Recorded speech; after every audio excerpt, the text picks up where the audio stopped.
जैन साथी जैन मैं सर। करता हूँ आप सभी लोग बेहतर होंगे। और मैंने आप लोगों के लिए इन एग्ज़ाम्स को देखते हुए, खासकर जैसे एमपी पुलिस है, दिल्ली पुलिस है, ग्रुप डी है, या फिर जो भी आगामी एग्ज़ाम है आपके, एमपीएसआई की वैकेंसी, या फिर क्या बोलता यूपीएसआई का तो मतलब पेपर ही आने वाला है। जो भी वनडे एग्ज़ाम आपके आ रहे हैं ना, उन्हीं को देखते हुए मतलब मैं क्लास ले रहा हूँ। उसमें मैंने ज्योग्राफी की मतलब क्लास अपलोड की, लेकिन आज का जो मतलब क्लास का सेगमेंट है, ये आप लोगों के लिए मध्य प्रदेश के एग्ज़ाम को देखते हुए मतलब बना रहा हूँ मैं। तो एमपी जीके की क्लास है ये। और आप ये मत समझना कि मतलब जैसे मान लो कि इस पर 4 प्रश्न लिखे, 10 प्रश्न लिखे या 200 प्रश्न लिखे।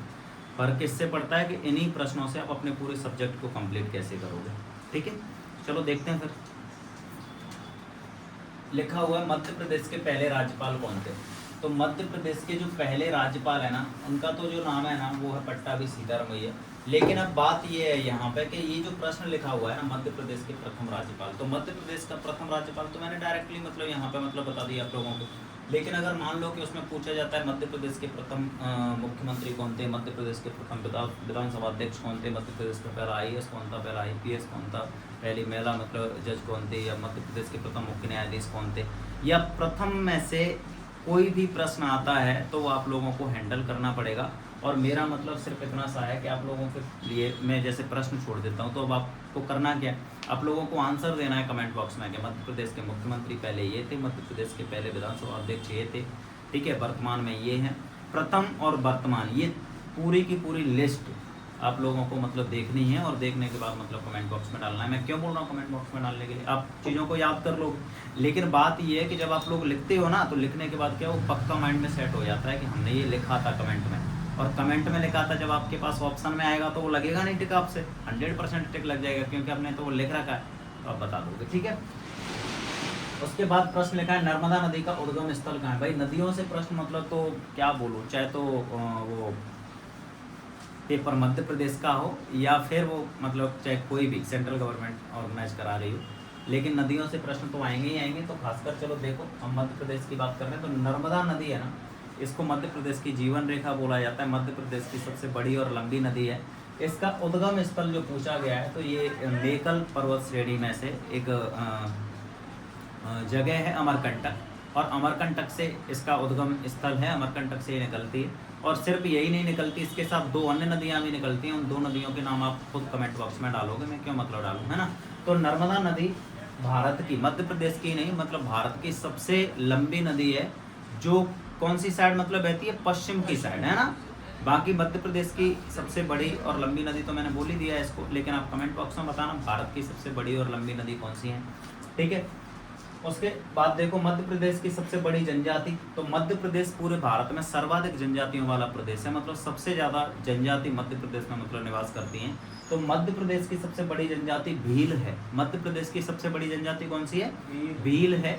और इसके साथ साथ मतलब क्रम से भील के बाद कौन सी है, कौन सी, ऐसे करके कम से कम 5 जनजातियों के नाम आप लोगों को मतलब बताना है, और उनके निवास स्थान बताना है। जैसे भील जनजाति है ना, तो वो संकेंद्रित है इंदौर के आसपास वाले एरिया में, जैसे झाबुआ हो गया, या फिर तुम्हारा क्या बोलते हैं धार हो गया, अलीराजपुर हो गया, ये वाला पूरा का पूरा एरिया बुरहानपुर तक, मतलब यहाँ तक मतलब तुम्हें कौन सी जनजाति मिलेगी, भील जनजाति मिलेगी। आप लोगों को मतलब बताना है मध्य प्रदेश के कौन कौन से एरिया में कौन कौन सी मतलब जनजातियाँ निवास करती हैं। और अगर आप मतलब मुरैना से हो तो आप बताना मध्य प्रदेश में मतलब मुरैना में कौन सी जनजाति निवास करती है, ये भी आप बता ही देना। ठीक है, मध्य प्रदेश की आर्थिक राजधानी, तो मध्य प्रदेश की आर्थिक राजधानी पूछा है यहाँ पे। मध्य प्रदेश की जो प्रशासनिक राजधानी है वो तो है भोपाल, तो मध्य प्रदेश की आर्थिक राजधानी इंदौर है। तो मध्य प्रदेश की सांस्कृतिक राजधानी और मध्य प्रदेश की धार्मिक राजधानी कौन कौन सी जगह हैं, ये आप लोगों को कमेंट बॉक्स में मतलब बताना है। इससे प्रश्न मतलब आपके पेपर में देखने के लिए मिलेंगे। भाई मैं जब प्रश्न बोल रहा हूँ ना, ये तो मायने रखते हैं, लेकिन जो प्रश्न छोड़ना हो वो बहुत ज़्यादा मायने रखते हैं, तो उनको छोड़ना मत। और देखो एक दिन में एक सब्जेक्ट खत्म, दूसरे दिन दूसरा सब्जेक्ट खत्म, इस तरीके से आप चलो। अब अपने पास मतलब मध्य प्रदेश पुलिस का जो एग्जाम है ना, उसमें समय नहीं मतलब बचा हुआ है, तो आप कंप्लीट करो बिल्कुल क्लियर। ठीक है, खजुराहो कौन से जिले में स्थित है। देखो खजुराहो एक प्रसिद्ध मतलब धरोहर है भारत के लिए। यहाँ पे कंदरिया महादेव जैसे मतलब मंदिर है, और यहाँ पे खजुराहो में एक महोत्सव भी मतलब होता है, जो वार्षिक महोत्सव होता है, बड़ा मतलब प्रसिद्ध महोत्सव है। तो ये जिला है छतरपुर। कौन सा जिला है, छतरपुर जिले में मतलब है तुम्हारा खजुराहो। कंदरिया महादेव मंदिर का निर्माण किसने करवाया, ये मतलब बताना, और वो कौन से वंश के शासक थे, ये आप लोगों को मतलब बताना है। साथ ही साथ आप लोगों को मतलब बताना है कि मध्य प्रदेश में सबसे बड़ा व्यापारिक मेला कौन सा लगता है, कब लगता है, और मध्य प्रदेश के अन्य कौन कौन सी प्रसिद्ध महोत्सव हैं और कहाँ कहाँ पे उनका आयोजन होता है, ये आप लोगों को मतलब जरूर देखना है। और आज ही देखना है भाई, कल नहीं, आज ही देखना है, ठीक है। और अगर आप लोगों को चीज़ें मतलब नहीं मिलती हैं तो आप मुझे व्हाट्सएप करके मतलब मुझे बताना कि सर मतलब ये चीज़ें नहीं मिल रही हैं, आप हमें मतलब लिस्ट डाल दो तो मैं मतलब अपनी साइड से भी कर दूंगा, लेकिन आप चीज़ों को छोड़ना मत बस, ठीक है। चंबल किसकी सहायक नदी है? चंबल नदी भारत की सबसे प्रसिद्ध नदी है जो खड्डर बनाती है, जो गड्ढे बनाती है, जिन्हें मतलब बीहड़ बोला जाता है। और खासकर ये बीहड़ मतलब ये वाला एरिया जो धौलपुर मुरैना वाला एरिया है, मेरठ मुरैना भिंड धौलपुर, ये यहाँ तक का जो एरिया है, इसमें मतलब जो बीहड़ बनते हैं ना, जो एक तरीके से डाकुओं की शरणास्थली भी मतलब रही कभी, ठीक है। अभी वैसे डकैत है नहीं चंबल में, चंबल वीरों की भूमि है, डकैतों की भूमि नहीं है, ठीक है। तो चंबल किसकी सहायक नदी है? तो चंबल मतलब सहायक नदी है यमुना की। किसकी नदी है वो? किसकी सहायक नदी है? यमुना की सहायक नदी है। और यमुना किसकी सहायक नदी है, ये आप लोग कमेंट बॉक्स में बताना। चंबल नदी सहायक नदी है, यमुना की सहायक नदी, और यमुना किसकी सहायक नदी है, ये आप लोग मतलब बताओगे, ठीक। मध्य प्रदेश की सबसे ऊंची चोटी, तो मध्य प्रदेश की सबसे ऊंची चोटी धूपगढ़ की चोटी है। इसकी हाइट कितनी है, ये आप लोग मतलब मुझे बताना। और साथ ही साथ ये बताना कि ये जो धूपगढ़ की चोटी है वो कौन से मतलब श्रृंखला का भाग है। धूपगढ़ की चोटी है वो कौन सी पर्वत श्रेणी का मतलब भाग है, आप लोग बताना मुझे जरूर। मध्य प्रदेश का सबसे बड़ा पठार कौन सा है? तो मध्य प्रदेश का सबसे बड़ा पठार मालवा का पठार है। और मालवा के पठार के अंतर्गत मध्य प्रदेश के कौन कौन से जिले आते हैं, ये आप लोगों को बताना है। और अगर आप मुरैना में रहते हो तो मुरैना मतलब मध्य प्रदेश कौन से पठार में स्थित है, और मध्य प्रदेश में टोटल पठार हैं कितने, ये आप लोग मतलब देखना कंप्लीट, ठीक है। मध्य प्रदेश का पहला राष्ट्रीय उद्यान, मध्य प्रदेश का पहला राष्ट्रीय उद्यान है भाई कान्हा किसली राष्ट्रीय उद्यान। और कान्हा किसली राष्ट्रीय उद्यान है, इसकी स्थापना कब हुई थी, ये आप लोगों को मतलब बताना है। और साथ ही साथ ये देखना है कि मध्य प्रदेश के टॉप 5 या मतलब जो भी मध्य प्रदेश में जितने भी सर्वाधिक राष्ट्रीय उद्यान मध्य प्रदेश में ही है, तो देख ही लेना आप एक बार यार टॉप 5 क्या होता है, सारे के सारे राष्ट्रीय उद्यान देख लेना। उनकी स्थापना भले देखना या मत देखना, लेकिन उनके बारे में कोई स्पेशल फैक्ट हो तो जरूर देख लेना। जैसे भाई सफ़ेद शेर मतलब कौन से राष्ट्रीय उद्यान में पाए जाते हैं, सबसे लेटेस्ट राष्ट्रीय उद्यान कौन सा है ना, और उसकी स्थापना कब हुई, सबसे पहला और सबसे लेटेस्ट, कम से कम ये तो मतलब देख ही लेना, ठीक है। कौन सा अभी मतलब पूर्ण राष्ट्रीय उद्यान सबसे लेटेस्ट है, और सबसे पहला कौन सा है, कान्हा किसली, तो इतना मतलब देख लेना है, ठीक है। मध्य प्रदेश का सबसे बड़ा घड़ियाल अभ्यारण्य कौन सा है, तो ये चंबल घड़ियाल अभ्यारण्य है। इसमें मतलब इतने सारे घड़ियाल हैं भाई, एक तरीके से इनकी शरणास्थली मतलब बन गई है चंबल नदी, किसकी, घड़ियालों की, ठीक है। तो मध्य प्रदेश का सबसे बड़ा अभ्यारण्य कौन सा है, और कौन सा अभ्यारण्य सबसे छोटा है, और कोई स्पेशल मतलब अगर फैक्ट है किसी चीज़ के बारे में तो वो जरूर मतलब देख लेना, वो आप लोगों के लिए प्रश्न होंगे सीधा सीधा। मध्य प्रदेश की गंगा कौन सी नदी को मतलब बोला जाता है, देखो मध्य प्रदेश की जीवन रेखा बोलते हैं नर्मदा नदी को, लेकिन मध्य प्रदेश की गंगा नहीं बोला जाता, मध्य प्रदेश की गंगा बोला जाता है बेतवा नदी को। और बेतवा नदी का उद्गम स्थल आप लोगों को कमेंट बॉक्स में बताना है, और बेतवा नदी किसकी सहायक नदी है ये भी आप ही बताओगे, ठीक है। माही नदी कहाँ जाके गिरती है, माही नदी विश्व की एकमात्र नदी है जो कर्क रेखा को 2 बार काटती है।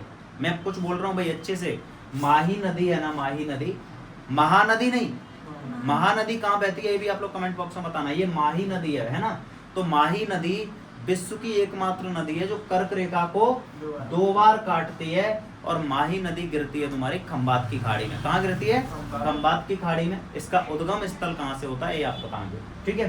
पीतमपुर कौन से जिले में स्थित है भाई, पीतमपुर धार जिले में स्थित है, और ये ऑटोमोबाइल के लिए बड़ा प्रसिद्ध है, मतलब एक औद्योगिक केंद्र है, और जो ऑटोमोबाइल सेक्टर के लिए बड़ा इसको मतलब बोला जाता है भारत का डेट्रॉइट।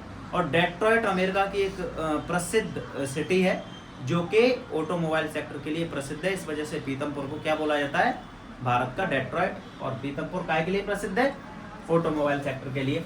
अन्य जो भी इंडस्ट्रियल वाले एरिया हैं जो मतलब प्रसिद्ध हैं उनको आप लोग मतलब देख लेना, काय के लिए प्रसिद्ध है मतलब जैसे, तो बताना भाई, ठीक है। मध्य प्रदेश का दक्षिणतम जिला कौन सा है, तो मध्य प्रदेश का उत्तरतम जिला कौन सा है, पूर्वतम कौन सा है, पश्चिमतम कौन सा है, मध्य प्रदेश के बिल्कुल मध्य में जिला कौन सा है, और दक्षिणतम जिला कौन सा है, आप लोगों को मतलब पता होना चाहिए। अगर आप लोग मध्य प्रदेश को मतलब पढ़े हो, अब जिले तो ऐसे पता होना चाहिए कि कौन कौन सा जिला कौन कौन सी जगह पे लोकेटेड, और ये मतलब अगर आप लोगों से नहीं हो पा रहा है ना, तो मैं आपको ट्रिक बता रहा हूँ। ठीक है, आपको करना क्या है, ट्रिक मतलब उस तरीके वाली ट्रिक नहीं कि मतलब कि पहला पहला अक्षर ले लो, वो ट्रिक तो मतलब कूद कूद के बता रहे हैं, उनको छोड़ दो, है ना। यहाँ पे मतलब एक तरीके से मतलब मैं समझा रहा हूँ कैसे आप लोग चीज़ों को कर सकते हो। बहुत सारी चीज़ें जो हो सकती हैं, आपको क्या है, मध्य प्रदेश का मैप बनाना है पेज में। तो उसमें देख के देखो, एक बार देख के बनाया, 2 बार बनाया, 3 बार बनाया, 4 बार बनाया, भाई एक स्थिति ऐसी आ जाएगी 4-5 बार बनाने के बाद कि मतलब मध्य प्रदेश का जिला, वो मध्य प्रदेश का जो मतलब मैप है, आप लोग आंख बंद करके भी मतलब बना लोगे। और फिर क्या करना है, सबसे पहले मध्य प्रदेश के जिले लिख लेना, 2-1 बार जिले लिखना देख देख के बढ़िया तरीके से, फिर बिना देखे लिखना। तो मध्य प्रदेश के जिले बिल्कुल पता चल गया कौन कौन सी जगह पर लोकेटेड है। जब ये पता चल गया तो फिर उसी में जो संभाग है ना, उनको मतलब लगा लेना कि भाई इतने इतने जिले इस संभाग में आ रहे हैं, इतने इतने जिले इस संभाग में आ रहे हैं। फिर ये हो गया तो फिर मतलब देख लेना कि भाई कौन कौन से जिले कौन से पठार में आ रहे हैं, कौन कौन से जिले कौन से पठार में आ रहे हैं। देखो पठारों का काम खत्म। फिर उसी में कौन कौन सी नदी कौन कौन सी जगह से निकल रही है, तो जिले तक क्लियर हो गए। मैं बोल रहा हूँ जिले तक क्लियर हो गए। फिर मतलब देख लो पहाड़ी कौन कौन सी, तो वहीं पर लोकेटेड कर लो कि ये पहाड़ी यहाँ पे। फिर जनजातियों को लोकेटेड कर लो। मैं तुमसे ये बोल रहा हूँ कि अगर आपने मैपिंग के थ्रू अगर इन चीज़ों को मतलब कंप्लीट किया, तो बड़ी मुश्किल से 10 मैप आपके बनेंगे। 10 मैप के अंदर अंदर आपकी पूरी एमपीजी के क्लियर, चाहे फसलों की बात हो, चाहे मिट्टियों की बात हो, चाहे धातुओं की बात हो, चाहे बारिश की बात हो, चाहे पठार की बात हो, चाहे नदियों की बात हो। बात सिर्फ इतनी सी है कि अगर आप मैपिंग के थ्रू स्टडी करोगे तो 80% चीज़ें तो वो क्लियर हो गई। अब बची कितनी परसेंट चीज़ें, 20% चीज़ें आप रट लेना भाई। जैसे मध्य प्रदेश का पहला मुख्यमंत्री कौन है, मध्य प्रदेश का राष्ट्रीय पशु कौन है, मध्य प्रदेश की राष्ट्रीय मछली कौन है, वो राज्य की मछली कौन है। सारी की सारी चीज़ें जो मध्य प्रदेश से संबंधित कुछ फैक्चुअल इन्फॉर्मेशन होती है, मतलब राज्य की गान कौन सा, इस तरीके की चीज़ें याद कर लेना। ठीक है, नेक्स्ट देखो, उज्जैन कौन सी नदी के किनारे स्थित है, तो उज्जैन क्षिप्रा नदी के किनारे स्थित है। और उज्जैन में मतलब आप लोगों को पता हुआ है कि यहाँ पे कुंभ का मतलब कुंभ मेले का आयोजन होता है। और उज्जैन के अलावा 3 कौन से स्थान है जहाँ पे कुंभ मेले का आयोजन होता है, आप लोग मतलब बता देना। और उज्जैन क्षिप्रा नदी के किनारे। मध्य प्रदेश के अन्य प्रमुख शहर जो किसी नदी के किनारे पे अगर स्थित हैं, तो वो आप लोग मतलब देख लेना। ठीक है, मध्य प्रदेश का राजकीय खेल, तो मध्य प्रदेश का राजकीय खेल कौन सा है, मलखंभ है। ठीक है, इसको मतलब कब राजकीय खेल का दर्जा मिला, ये भी मतलब आप लोग कमेंट बॉक्स में मतलब बता देना। साथ ही साथ मतलब जब आप खेल की मतलब बात कर ही रहे हो, तो भाई मध्य प्रदेश का राजकीय नृत्य कौन सा है, मध्य प्रदेश का राजकीय नाटक कौन सा है, मध्य प्रदेश की मतलब क्या बोलते हैं, जैसे मध्य प्रदेश का राजकीय पुष्प कौन सा है, मध्य प्रदेश का राजकीय वृक्ष कौन सा है ना। इस तरीके के जो मतलब मध्य प्रदेश का राजकीय पशु कौन सा है ना, पक्षी कौन सा है, ये सारी की सारी चीजें आप एकदम क्लियर करके मतलब रखोगे। मध्य प्रदेश के विस्तार की अगर मतलब बात करें, तो यहाँ पे मध्य प्रदेश के विस्तार को 2 तरीके से मतलब आप लोगों से पूछा जा सकता है। एक तो पूछा जा सकता है कि मध्य प्रदेश का क्षेत्रफल कितना है। दूसरा मामला यह कि मध्य प्रदेश की उत्तर से दक्षिण और पूर्व से पश्चिम लंबाई कितनी है। और तीसरी कंडीशन है वो ये कि मध्य प्रदेश का अक्षांशीय और देशांतरी विस्तार कितना है। तो देखो भाई अच्छे से, मध्य प्रदेश की अगर हम क्षेत्रफल की बात करें, तो ये है तुम्हारा 3,08,250 या 245, 252 ऐसे करके, क्योंकि उसमें क्या है मतलब डिबेटेबल मतलब मामला है, कुछ इशू है छत्तीसगढ़ को लेके, इस वजह से मतलब उसका फिक्स नहीं। लेकिन आप तो मतलब याद रख लेना कितना, 3,08,252 वर्ग किलोमीटर। ठीक है, ये मतलब मध्य प्रदेश का क्षेत्रफल हो गया। दूसरी स्थिति है वो ये कि मध्य प्रदेश का जैसे उत्तर से दक्षिण तक लंबाई कितनी है, पूर्व से पश्चिम तक लंबाई कितनी है, ये भी आप लोगों को मतलब कमेंट बॉक्स में बताना है। मैं मतलब बता नहीं रहा, समझ गए ना, नहीं तो फिर आप लोग मतलब पढ़ोगे ही नहीं। और तीसरी कंडीशन ये मध्य प्रदेश का अक्षांशीय और देशांतरी विस्तार। ठीक है, 21 से 26 और 74 से 82, है ना, बिल्कुल एग्जैक्ट मतलब आप लोग देख लेना कि कितना कितना मतलब हो रहा है। बाकी इतना भी याद रहेगा तब भी चलेगा। अक्षांशीय और देशांतरी विस्तार आप लोगों को पता चल गया। और ये जो मतलब मध्य प्रदेश के उत्तर से दक्षिण तक लंबाई और पूर्व से पश्चिम तक लंबाई है, वो मतलब कितनी है आप लोग मतलब बता देना। 670, 870 और 600, 605 और 870। ठीक है, तो देख लेना। मध्य प्रदेश की सीमा कितने राज्यों से लगती है, तो मध्य प्रदेश की सीमा मतलब लगती है आपकी 5 राज्यों से। वो 5 राज्य कौन से हैं भाई, उत्तर में उत्तर प्रदेश से लगती है, दक्षिण में महाराष्ट्र से लगती है, इधर ये पूर्व में छत्तीसगढ़ से लगती है, इधर पश्चिम में गुजरात से लगती है, और ये तुम्हारा उत्तर पश्चिम में लगती है राजस्थान से। ठीक है, तो ये मतलब मध्य प्रदेश की सीमा है।